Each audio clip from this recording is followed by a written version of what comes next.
No início dos anos 60, Angola e Moçambique, as principais colónias portuguesas em África, saíam de um passado de esquecimento. O início da guerra e o tardio, mas significativo desenvolvimento económico coincidiam paradoxalmente na mesma época da sua história recente. Nas cidades, a vida era pacífica, sem que os residentes sentissem os efeitos do conflito armado que se desenrolava nas matas. A ideologia corporativa que fechava Portugal ao exterior em nome do bem comum e do interesse nacional ajudava também a manter o efeito de redoma, que isolava as colónias do exterior. A moeda era diferente para cada território e não eram permitidas sem autorização as transferências de capitais para a metrópole. Ainda que nos anos 60 tenham sido feitas algumas concessões à economia de mercado livre, com o qual a Europa se desenvolvia e Portugal tentava tímidas aproximações, mantinham-se alguns dos estigmas de um país que escolhia continuar orgulhosamente só. Mas foram abertas exceções. Nos setores em que, quer pela tecnologia empregue, quer pelo alinhamento das companhias em blocos dominantes no mercado internacional, se tornava difícil o acesso a companhias exclusivamente portuguesas. O petróleo e os diamantes foram deixados em grande parte a companhias estrangeiras. Algumas, como no caso da Diamang, herdavam um estatuto de verdadeiras companhias majestáticas. A lei do condicionamento industrial limitava também a iniciativa privada e mantinha na mão do Estado mecanismos burocráticos de regulação. O Estado detinha participações em algumas companhias que considerava estratégicas, mas na prática o investimento de Lisboa continuava a ser escasso. Dispondo de matérias-primas e de riquezas naturais que agora começavam a ser mais utilizadas, Angola e Moçambique cresceram a uma taxa nunca vista. Contudo, as colónias contavam quase só com recursos próprios para financiar o seu desenvolvimento. O resto era dinheiro para a guerra.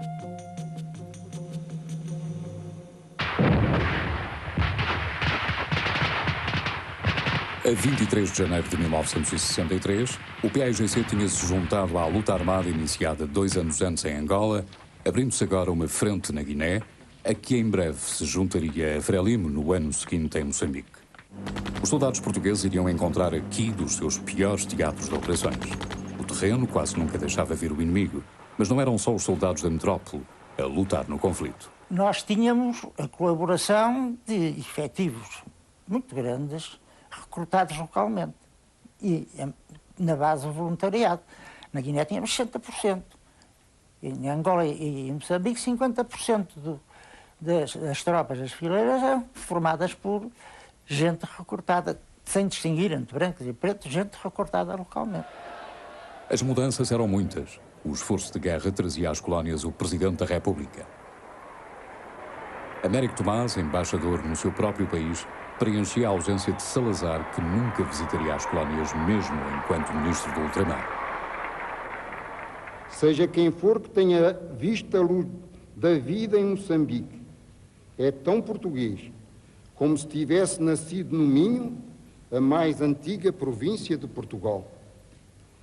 É esta peculiaridade que, de parcelas distantes e aparentemente diferentes, faz um todo único e homogéneo, amalgamando as almas numa só alma, a alma da pátria lusitana. Com a vigilância internacional sobre as potências coloniais, foi decidido alterar a nomenclatura. Em vez de colónias, passariam a haver províncias ultramarinas. Sendo que a população branca não chegava a corresponder a 5%, o equilíbrio da situação política e militar passava pela colaboração de parte da população negra na manutenção da presença portuguesa. Enquanto os nossos soldados, na terra, no mar e no ar, tão abnegadamente velam pela defesa da nossa soberania, continuaremos a construir o edifício da pátria pluricontinental que Deus nos deu e que adquire uma nova dimensão quando olhada do longínquo Timor ou das praias do Índico em direção à Foz do Tejo, de onde um dia saíram as caravelas que a deletaram pelo mundo. Do outro lado do mundo, a presença portuguesa estava menos comprometida militarmente. A importância económica ou estratégica era muito mais reduzida do que a das colónias africanas. A longa estada portuguesa tinha muito de simbólico. A população não se tinha miscigenado profundamente. Os falantes do português eram em pequeno número e as conversões aos padrões religiosos ocidentais, mesmo em Timor dos anos 60, eram reduzidos. Portugal firmava o seu orgulho imperial mais na história da sua presença colonial ou do seu passado de descobridor do que na da mistura de raças e na profunda interpenetração cultural. Em Macau, só cerca de 6% da população era cristianizada e dos cerca de 300 mil habitantes, só cerca de 7 mil, pelos seus laços culturais ou de sangue, eram considerados macaenses. A distância e as prioridades deixavam cada vez mais que o território tomasse conta dos seus destinos, enquanto que a metrópole descobria formas de retirar as vantagens da cooperação económica com organismos internacionais. Portugal é membro fundador da Organização do Tratado do Atlântico Norte. Assinou, foi entre os primeiros, o tratado que criou a organização, que é de 4 de abril de 1949. Portugal fez parte da Organização Europeia de Cooperação Económica. Quando a Organização Europeia de Cooperação Económica foi substituída pela Organização de Cooperação e Desenvolvimento, Portugal fez parte. Fez parte da Associação Europeia de Comércio Livre, da EFTA. Fez parte do GATT, do Tratado Geral de Tarifas e Comércio, etc, etc, etc. Quer dizer, Portugal nunca esteve isolado. Mas a mais importante aliança do ponto de vista militar era a que alinhava Portugal com os países ocidentais contra o Bloco de Leste. A participação de Portugal na NATO, de que era membro fundador, tinha permitido a modernização de parte do exército português. Mas a NATO iria ser também uma fonte de armamento para a guerra colonial. Secretamente, utilizava-se o napalm.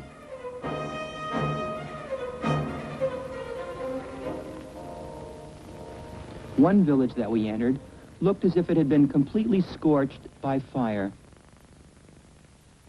In the wreckage, there were fragments of bombs. Some of the people who had lived here came out of hiding to tell us what had happened. On a day in March, Portuguese planes had come over, strafing the village, and then had dropped fire bombs. Some people had been killed, and the rest had fled. This was the first of a half-dozen such villages burned out by napalm bombs that we would see during the trip. Dos hospitais improvisados no mato, sem condições e, de início, com pouca ajuda financeira, a guerrilha mantinha as operações funcionando com bases nas fronteiras. À falta de armas de fogo, treinava-se com armas improvisadas. Os guerrilheiros, a quem, por extensão dos massacres de Angola, se passou a chamar terroristas, eram na maioria muito jovens e estavam à imagem dos soldados portugueses, também muitas vezes longe de casa. Para propaganda ou durante a visita de jornalistas, tentava-se dar a imagem de uma guerrilha bem organizada e com envolvimento popular. Mas também aí os filmes estavam longe da realidade. As dificuldades de sobrevivência eram muitas e os guerrilheiros eram forçados a deslocarem-se constantemente. As escolas no mato, a funcionar em território português, eram também elas pouco mais do que uma ficção.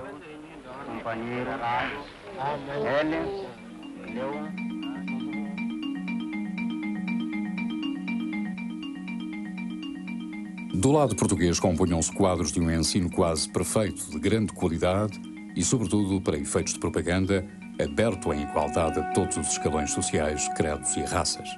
Em Angola e Moçambique, e ainda que nas cidades a situação tivesse mudado muitíssimo durante a década de 60, a desproporção mantinha-se. Os dados publicados pela Unesco identificavam Angola, Guiné e Moçambique como tendo, nesta época, as mais baixas taxas de escolarização da África, com níveis de analfabetismo de 95%. Mas, em setembro de 1968, o poder mudava de mãos.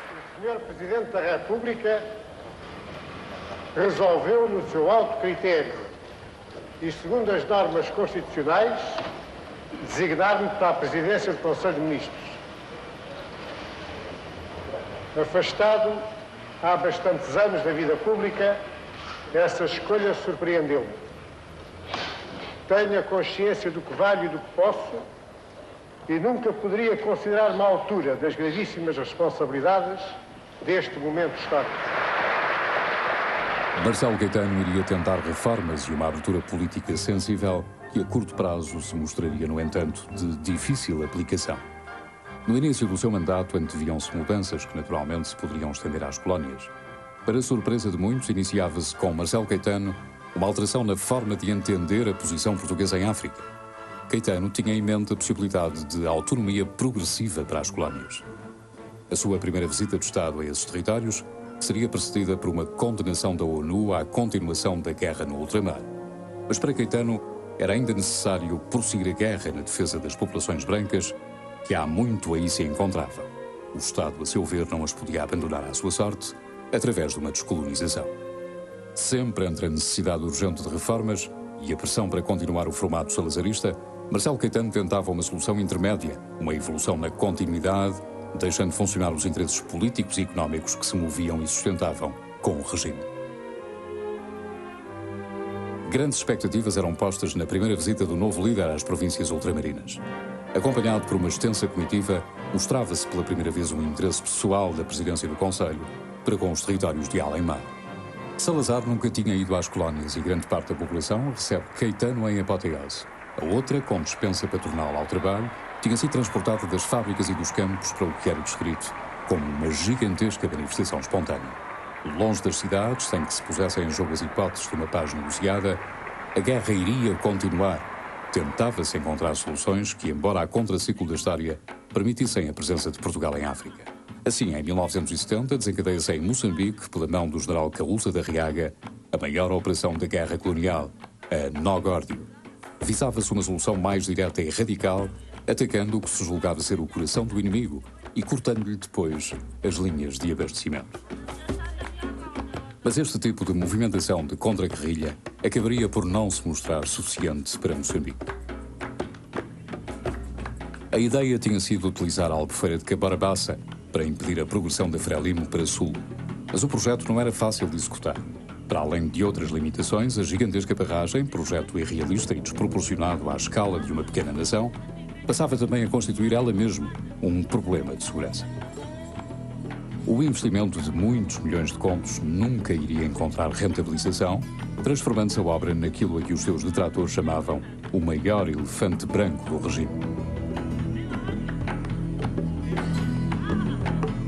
Para além da situação em Moçambique não ter melhorado, a posição das tropas portuguesas também não era muito favorável na Guiné, considerado o mais difícil teatro de operações da guerra colonial. Aqui, não só as tropas portuguesas tinham dificuldade em atacar o inimigo nas suas bases, como viam ser reduzida também a área do território em que conseguiam manter o domínio. Bem equipada pelos países do Bloco Soviético e utilizando os acidentes naturais do terreno, o PAIGC atacava frequentemente as posições portuguesas.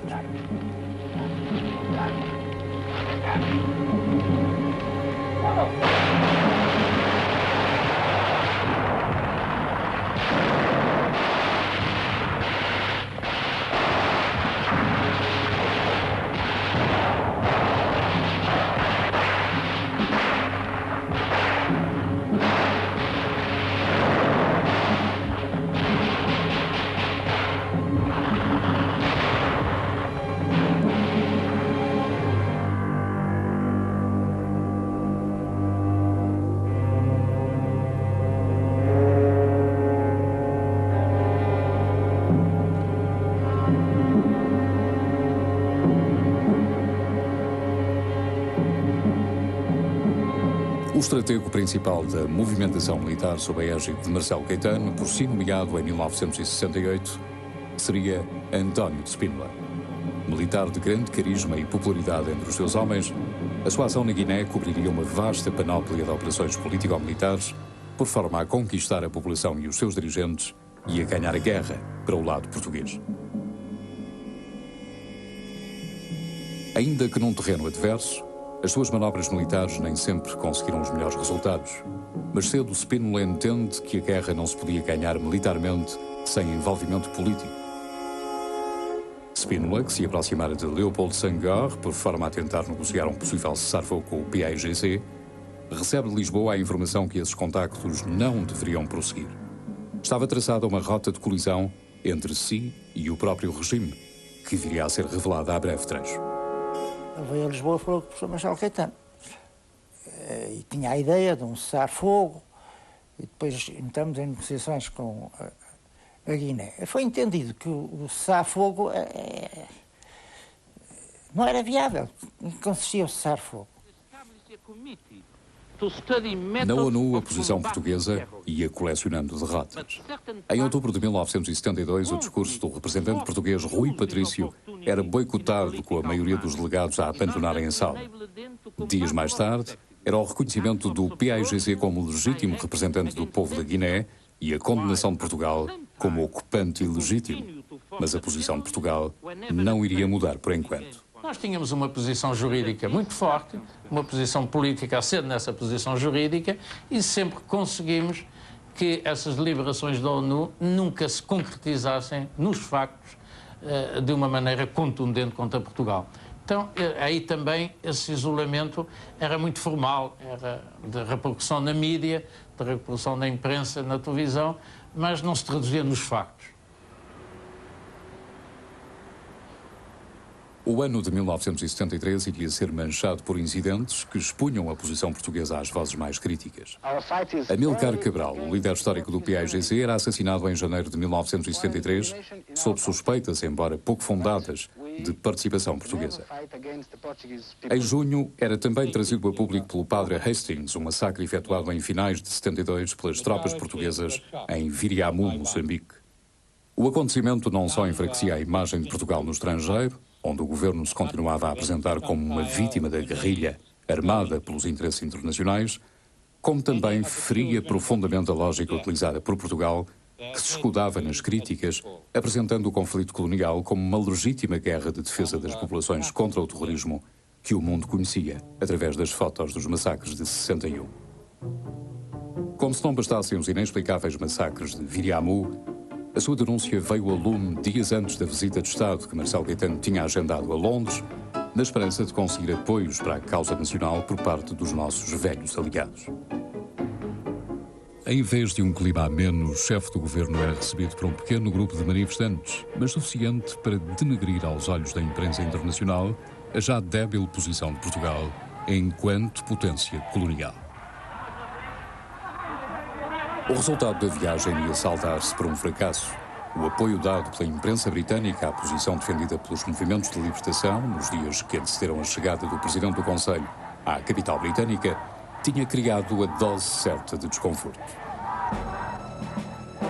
A posição de Caetano dentro e fora de Portugal via-se cada vez mais enfraquecida. As reivindicações no ano de 73 atingiam também o Exército. Os oficiais de carreira, que suportavam o principal fardo da luta anti-guerrilha, sentiam de forma especial a pressão da guerra. Em julho de 73, a saída de um decreto que prejudicava as suas carreiras face aos milicianos foi a gota d'água. Iniciava-se o movimento dos capitães. Por enquanto, era um movimento reivindicativo da classe militar que só pouco a pouco se tornaria em movimento político. Os decretos foram pressionados por esses oficiais, que eram muitos, oficiais milicianos, e que queriam ter uma situação estável nas tropas, sobretudo no Exército. Além disso, também havia uma necessidade de aumentar os quadros dos oficiais do Exército, porque realmente os oficiais que saíam da escola militar eram insuficientes para assumir as funções, não só de instrutores, como, sobretudo, comandantes das forças operacionais. Portanto, havia vantagem que eles entrassem. O que era inconveniente é que eles entrassem de qualquer maneira, sobretudo prejudicando aqueles que tinham adquirido, por terem concorrido à escola militar, um certo número de direitos. No início de 74, Marcelo Caetano via as críticas subirem de tom com a publicação do livro Portugal e o Futuro. Aí, António Spínola, seu antigo aliado, contestava a política ultramarina do governo e defendia a autodeterminação dos territórios, propondo como solução colonial a formação de Estados federados. Marcelo Caetano, já completamente isolado, tenta ainda reafirmar a política do governo. Manter o caráter português que há de moldar o futuro das nossas províncias ultramarinas. Conferir segurança a quantos, sob a égide de Portugal, vivem em África e contribuem para nela se radicar a civilização e a cultura que representamos. Eis uma causa que justifica os sacrifícios económicos e o tributo de sangue da nação. 3 dias depois de Marcelo ter pedido sem efeitos a sua demissão, os oficiais generais declaram ainda a sua lealdade ao governo. e cumpriremos o nosso dever, sempre e onde quer que o exija o interesse nacional. Tinham faltado Spínola e Costa Gomes, que seriam demitidos no dia seguinte do Estado-Maior-General das Forças Armadas. Enquanto se combatia ainda em África, preparava-se na metrópole um levantamento militar para derrubar o regime que vigorava há quase meio século em Portugal. Estava aberto o caminho para o fim da guerra colonial.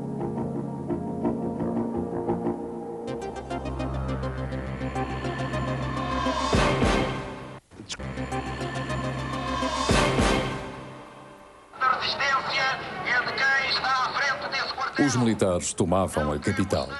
O movimento dos capitães que conspirara contra Marcelo Caetano tinha vencido a pouca resistência que se lhes tinha oposto.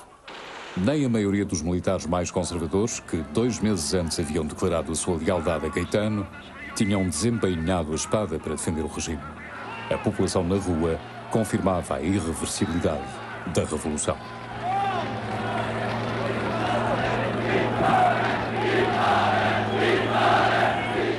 O general António de Spínola aparecia à frente da Junta de Salvação Nacional, que, ao realizar o programa do MFA, teria de pôr o fim à guerra. Em Lisboa, manifestações já enquadradas por movimentos políticos da esquerda revolucionária exigiam o fim do conflito e que nem mais um soldado fosse para as colónias. Mas só em julho seria assinado um primeiro cessar-fogo com a UNITA em Angola. A formação de um governo provisório em nada vem sossegar um país em intensa agitação política. O descalabro da frente interna em relação à guerra era absoluto, porque os militares no ultramar já não se queriam bater e na frente interna eram todos os dias manifestações a dizer nem mais um soldado para as colónias. Portanto, essa é que era a situação, tem que perceber isso. Portanto, nós, se queríamos acabar com as guerras, e esse era o primeiro objetivo, tínhamos que negociar apenas com quem as fazia. A vantagem negocial encontrava-se do lado dos movimentos de libertação que, contra Spínola, queriam somente fazer a paz sobre o compromisso do direito à autodeterminação. Mário Soares encontra-se com os representantes da Frelimo em Lusaka e avança secretamente nesse sentido, sendo Spínola, por pressão do MFA, obrigado a desistir publicamente das suas teses de uma federação de Estados. Dirijo ao povo português, de aquém e além-mar, na mais perfeita coerência com a nossa tradição histórica e com o ideário que nos preside e nela se inspirou, a declaração formal de haver chegado o momento de reconhecer às populações dos nossos territórios ultramarinos o direito de tomarem em suas mãos os próprios destinos, concretizando-se, desse modo, o desenvolvimento da política de autenticidade que sempre defendemos. É publicada nesse sentido a Lei 774, que reconhecia o direito dos povos dos territórios ultramarinos à autodeterminação, incluindo também o seu direito à independência.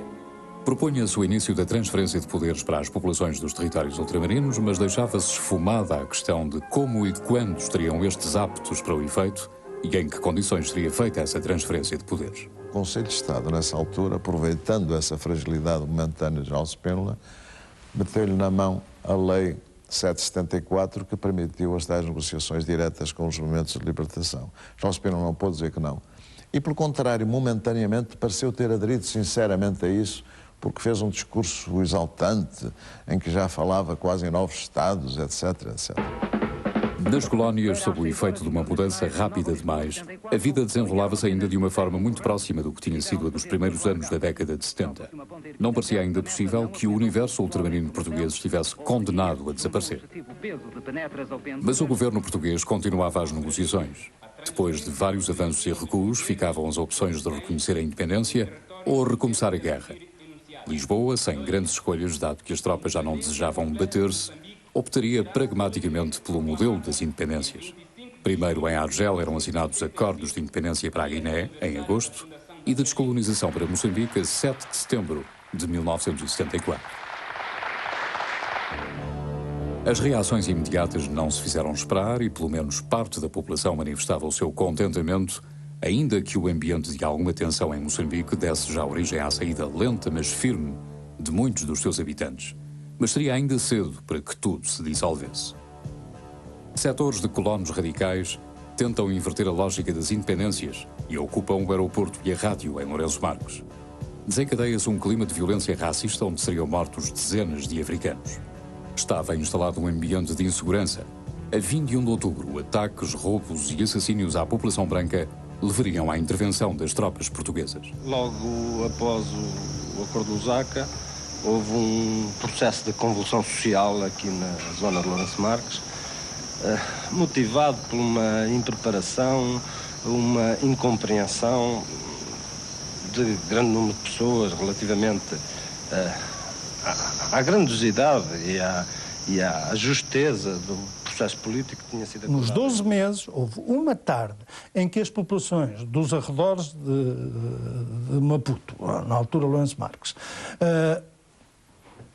fizeram atos hostis aos colonos portugueses e houve mortes.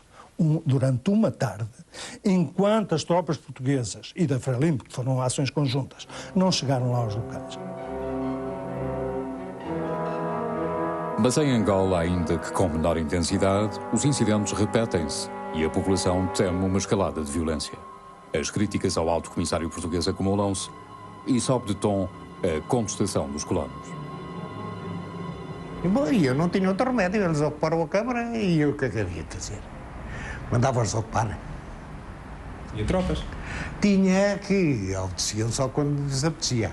Não era tão fácil comandar as tropas em Angola. Em Lisboa, Vasconcelos, como primeiro-ministro desde julho de 74 e principalmente depois da saída de Spínola em 30 de setembro, tentava acelerar o processo de descolonização num clima de acesa luta pelo poder.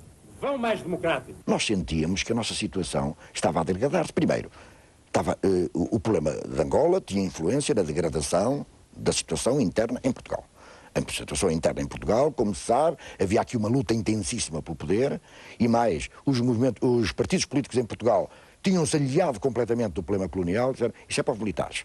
Portanto, os próprios partidos políticos estavam interessados em que o movimento das colónias fosse resolvido antes deles chegarem ao poder, isto é, antes da Constituinte lavrar a Constituição e, portanto, transformar Portugal numa democracia. Eles queriam esse problema resolvido antes.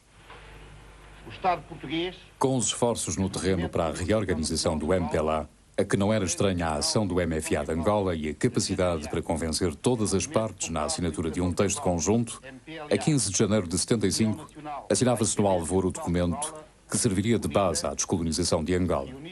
O enfraquecido poder político dos partidos mais moderados sujeitara-se à força do MFA e de Vasconcelos, que ditavam pela parte portuguesa as condições do acordo. De Angola à independência. Os descolonizadores políticos, incluindo eu próprio, Dr. Marcelo, não tínhamos nada a ver com a descolonização de Angola. Rigorosamente nada. A descolonização de Angola foi negociada no terreno pelo movimento das Forças Armadas, pelo movimento das Forças Armadas, pelo almirante Rosa Coutinho, e o acordo veio cozinhado de lá para cá. Veio cozinhado entre os três movimentos de libertação.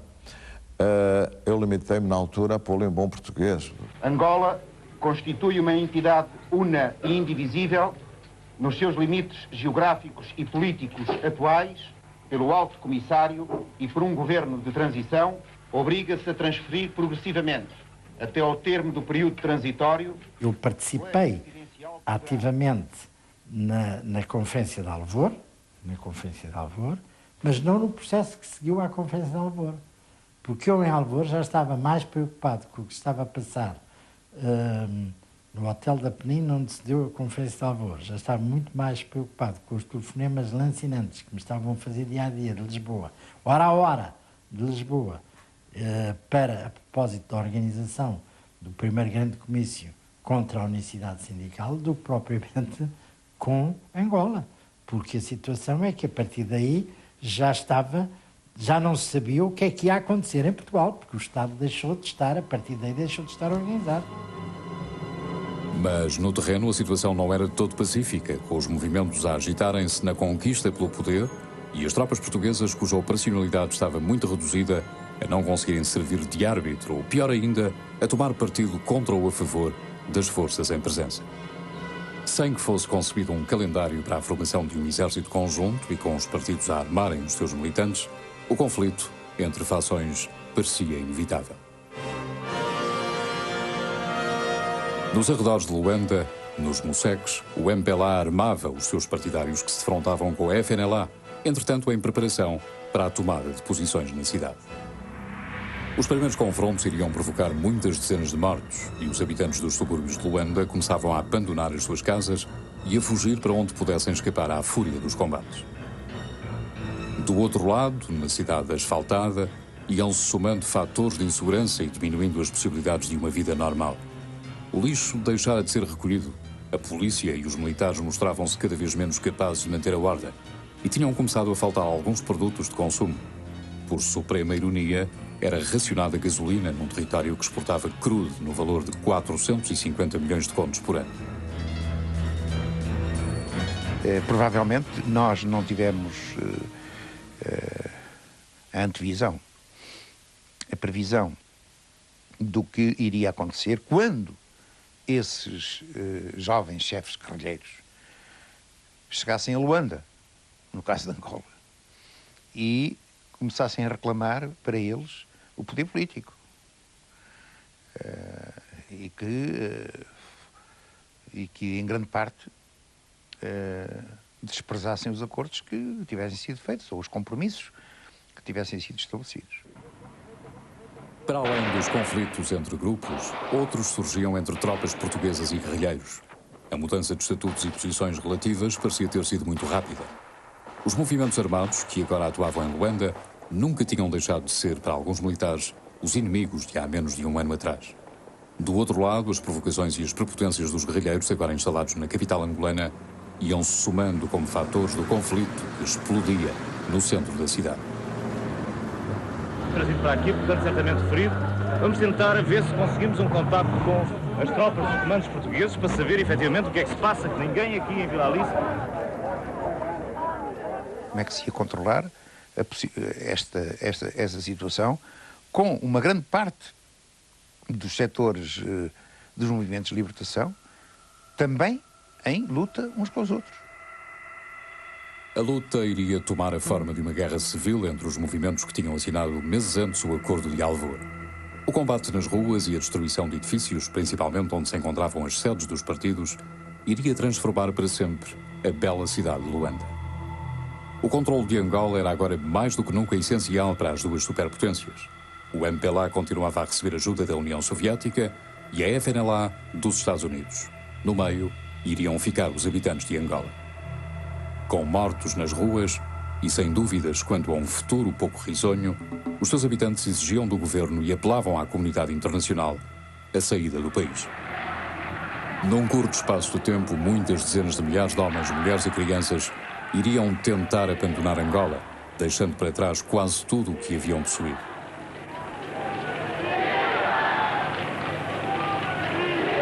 A sua frustração e sentimento de impotência perante os acontecimentos fazia com que ninguém entendesse como tinha sido possível tudo ter acontecido tão rapidamente.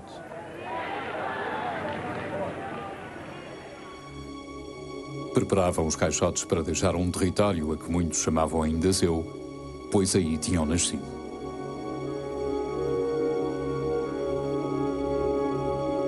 Em Portugal, onde o verão quente se tinha igualmente encarregado de extremar o combate político, parecia também que ninguém podia ou queria dominar os acontecimentos por forma a evitar a catástrofe.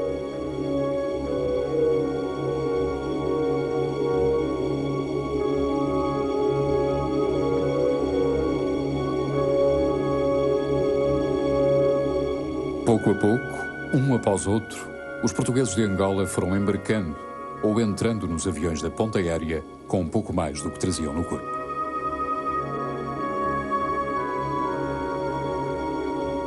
Por terra formavam-se longas caravanas numa extenuante viagem para tentar atingir a África do Sul.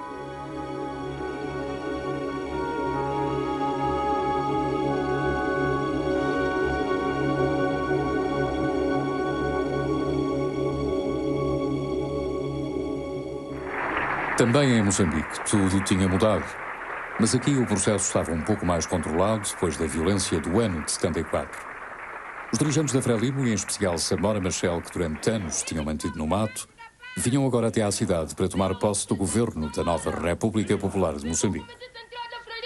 Viva! Viva o povo de Moçambique! Viva! Parece que têm medo todos. A opressão não era somente para o povo moçambicano, mas também para o povo português. É por isso que o triunfo da luta do povo moçambicano é também uma vitória, é também o triunfo do povo português. O discurso, a linguagem dos gestos, a ação radical e as mudanças ideológicas profundas iriam abalar Moçambique, que lutava agora sem meios. De Lisboa já não vinha mão de obra especializada, mas chegavam os apoios políticos de Vasco Gonçalves, também ele em pleno verão quente de confronto político-ideológico. A 5 e 12 de julho, e apesar de aí nunca terem havido combates, Cabo Verde e São Tomé iriam ter a independência à imagem do que se passava na Guiné sob a proteção de interesses do PAIGC.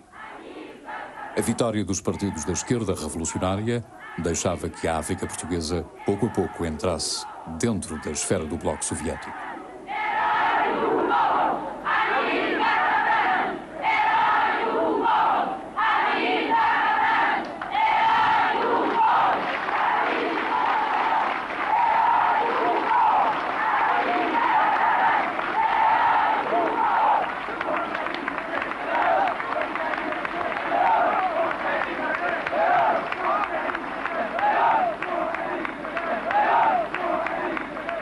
A maneira como nós agimos foi objetivamente favorável aos interesses da União Soviética.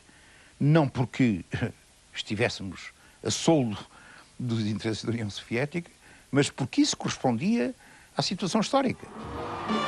Em Angola, o confronto continuava sem que se conseguisse um governo de unidade nacional. A FNLA e a UNITA iriam perder o controle de Luanda para o MPLA, que aí acabaria a 11 de novembro por declarar a independência de Angola.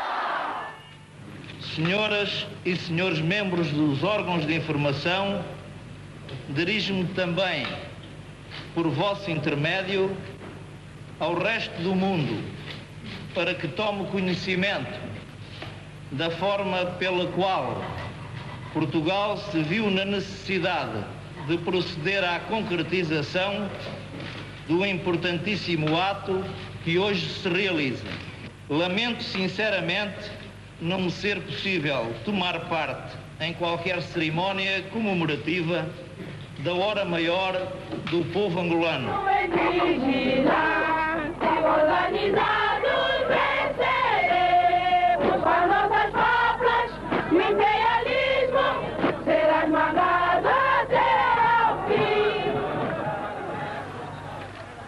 Em nome do povo angolano, o Comitê Central do Movimento Popular de Libertação de Angola, MPLA, proclama o nosso país constituído em República Popular de Angola.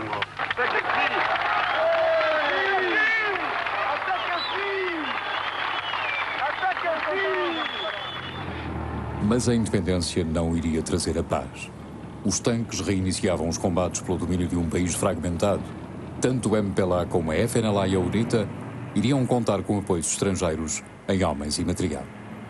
O acordo de Alvor seria parcialmente suspenso em agosto, com a entrada de tropas de Cuba e da África do Sul, entre outras, a servirem o interesse dos dois blocos em confronto. Os últimos militares partiam, juntando-se aos quase 400 mil portugueses que, em menos de 2 anos, tinham deixado a África pela última vez. Esquecida desde sempre nos antípodas, Timor estava também a passar pela ebulição que atingira as colónias africanas. Desde logo com a formação de partidos e a antevisão da independência. Mas as fações partidárias depressa se envolveram em confrontos. A UDT, partido que defendia o federalismo com Portugal, iria tentar logo em agosto um golpe que travasse o ímpeto revolucionário da Fretilin. Como resultado deste muito sangrante conflito armado entre as fações, iriam morrer em Timor cerca de 60 mil pessoas nos próximos meses, num violentíssimo clima de guerra civil.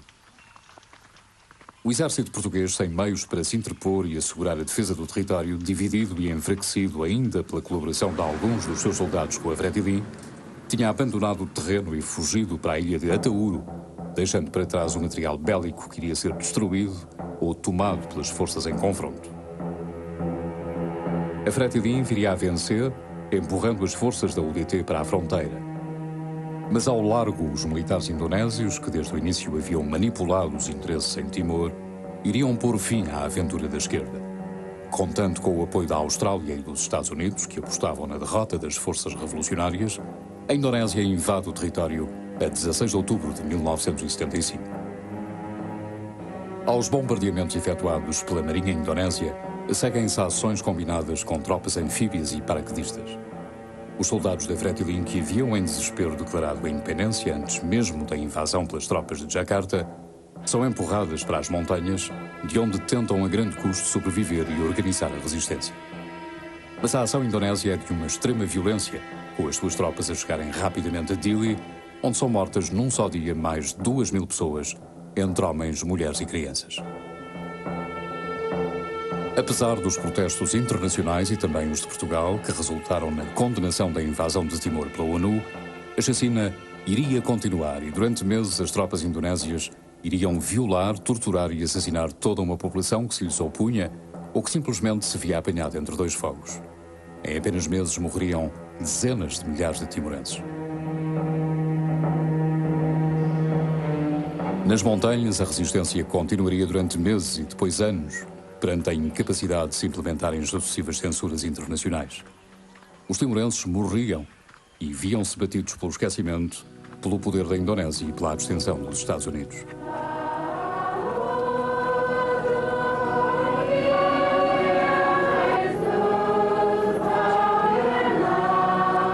Mas em 1991, algo iria mudar quando uma missa por alma de um resistente assassinado dias antes se transformaria num comício de protesto contra a Indonésia.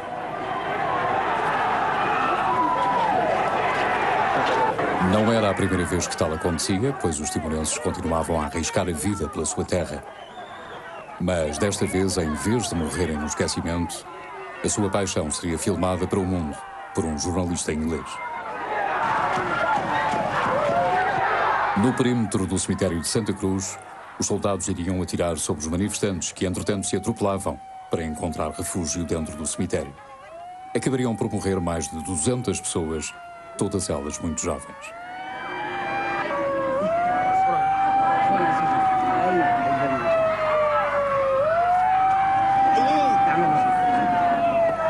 Depois do tiroteio, tentando eliminar todas as testemunhas das suas atrocidades, as tropas indonésias continuam a perseguição.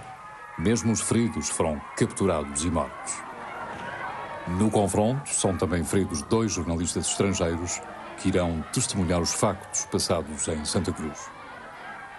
Quem se dirigia para o hospital de Dili ou a ida à entrada para tratamento seria também assassinado. Mas o testemunho filmado iria deixar o mundo com as imagens e uma prova inegável da brutalidade do regime indonésio. Em 1999, alterados os dados da conjuntura internacional e do próprio regime indonésio, e depois de muita pressão exercida junto dos organismos internacionais, era possível encontrar cedências no sentido da realização de um referendo sobre o futuro de Timor.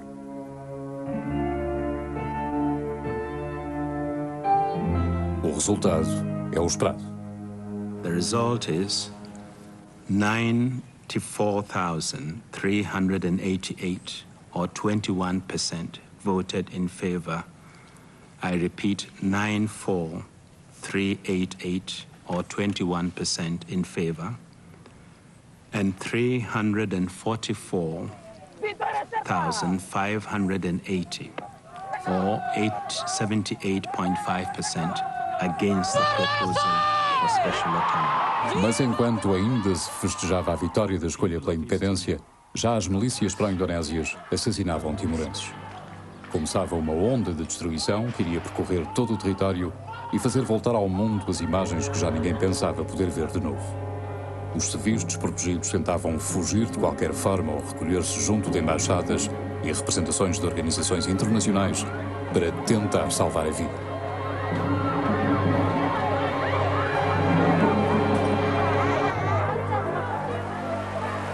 Em Lisboa, inicia-se aquela que viria a ser a maior manifestação de protesto e pesar da história moderna de Portugal. De norte a sul do país, milhares de portugueses pareciam querer prestar finalmente a ajuda ao povo de Timor. E a 10 de setembro de 99 recebem em apoteose Dom Ximenes Belo, um dos símbolos da resistência e da coragem do povo de Timor. Nas janelas são colocados sinais de protesto e de luto, e as manifestações sucedem-se. O ultimato de 1890 parecia repetir-se, e a piedade misturava-se, por certo, com os sentimentos de perda e de ultraje de uma nação inteira, onde a esquerda e a direita se uniam num conseguido fim comum: libertar Timor. Muitos anos passados, fechava-se sobre si a mais longa permanência da história portuguesa. Um ciclo de 5 séculos tinha chegado ao fim. Com ele, encerrava-se para a história o último Império Europeu.